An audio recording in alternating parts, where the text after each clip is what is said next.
everyone, welcome back to Cinecast AI. I'm Jane. And I'm Clara.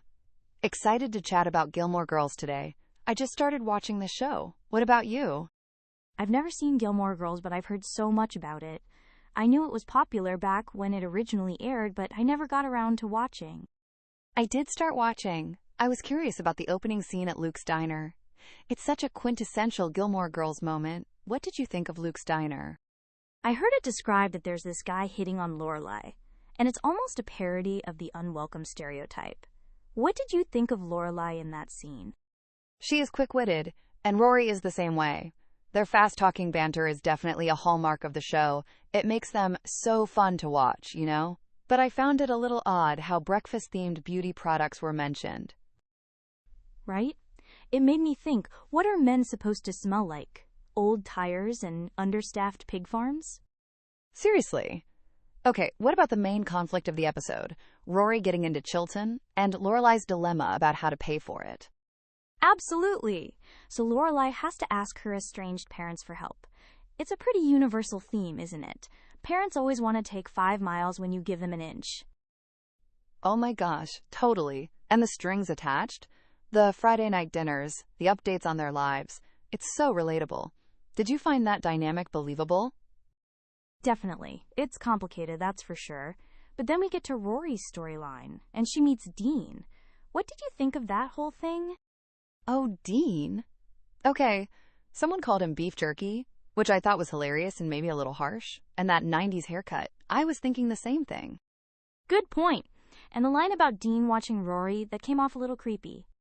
I know. Some people joked that he was a teen vampire. But Rory, she starts hesitating about going to Chilton because of him. That was a key moment, wasn't it? Absolutely. And Lorelai gives some pretty solid advice, right? If you're going to throw your life away for a boy, he better have a motorcycle. It's funny, but it's also surprisingly insightful. Totally. I loved that line. It shows how she supports Rory's choices, but also wants her to think things through. Then there's the Friday night dinner scene with Emily and Richard. I heard it was a cavalcade of arguments and finger-pointing. What do you think of this? That encapsulates their relationship perfectly, doesn't it? It's the core tension of the show. It is a very difficult thing to experience estrangement from your parents. It's so true. There's Lorelai's independence, but also her parents' desire to help. It's a very difficult balance. I heard the advice given was very balanced. It's okay to accept help, but over-reliance isn't great either. Exactly. It's a really good point. In the end, Rory decides to go to Chilton. How about the reasoning behind this? She jokes about a perfectly good plaid skirt. Haha, it's funny, but it is important for her. All right, so looking at the show as a whole, what do you think about the quality of shows from that late 90s/early 2000s era compared to the shows we have now? I heard it mentioned, and I agree, that the charm of shows back then were the character interaction.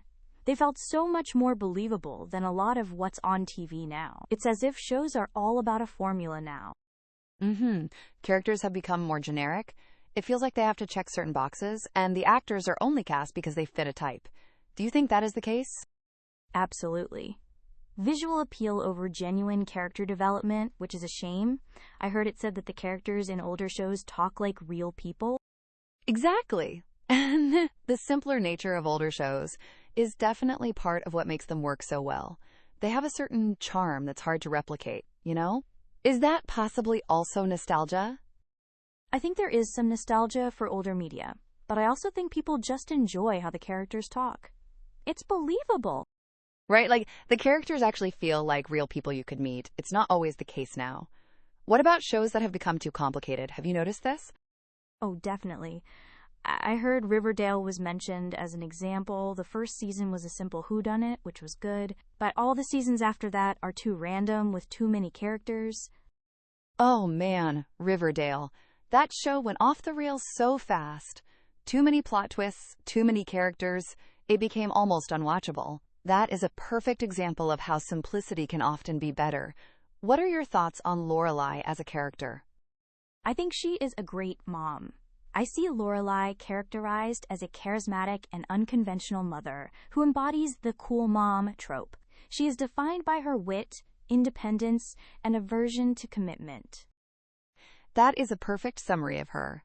Her relationships, particularly with her parents and romantic partners, are often fraught with conflict stemming from her past choices and her fear of vulnerability. She does seem very afraid of commitment. What are your thoughts on Rory? Rory is a, quote, good girl, intelligent, ambitious, and initially shy. I do hear that she is a little self-centered. The reviewer noted that Rory's character arc takes a turn as the series progresses, highlighting her less appealing traits. I did hear that Lorelai's wealthy and traditional parents, Emily and Richard, represent the world Lorelai rejected. What do you think about them? Their relationship with Lorelai is complex, marked by disagreements over her life choices and contrasting values. Luke, the gruff diner owner, serves as Lorelai's longtime friend and eventual romantic partner. He's the perfect match for Lorelai. The obvious endgame for Lorelai, with other romantic interests serving as obstacles to their eventual union. Okay, let's recap what happens during the seasons. Season 1 is when Rory gets into Chilton, and Lorelai asks her parents for money for the tuition. Season 2 is when Lorelai accepts Max's proposal, and Jess Mariano arrives. Season 3 is when Rory applies to colleges, and Dean realizes Rory has feelings for Jess. Season 4 is when Luke and Nicole get married on a cruise, and Rory loses her virginity to the married Dean. Season 5 is when Rory and Dean's affair occurs, and Rory meets Logan. Season 6 is when Rory steals a boat and drops out of Yale, and Lorelai proposes to Luke. I forgot about Rory stealing a boat. Season 7 is when Amy Sherman-Palladino or Daniel Palladino were not the showrunners. Wow, lots of drama in those later seasons. What are the running themes? Family dynamics, romantic relationships, and the socioeconomic differences between Lorelai and her parents. The show grapples with the tension between Lorelai's independent spirit and societal expectations for women. The reviewer noted the repetitive nature of certain plot lines, such as the recurring cycle of relationship drama and family conflict. I can see that becoming a little tiring.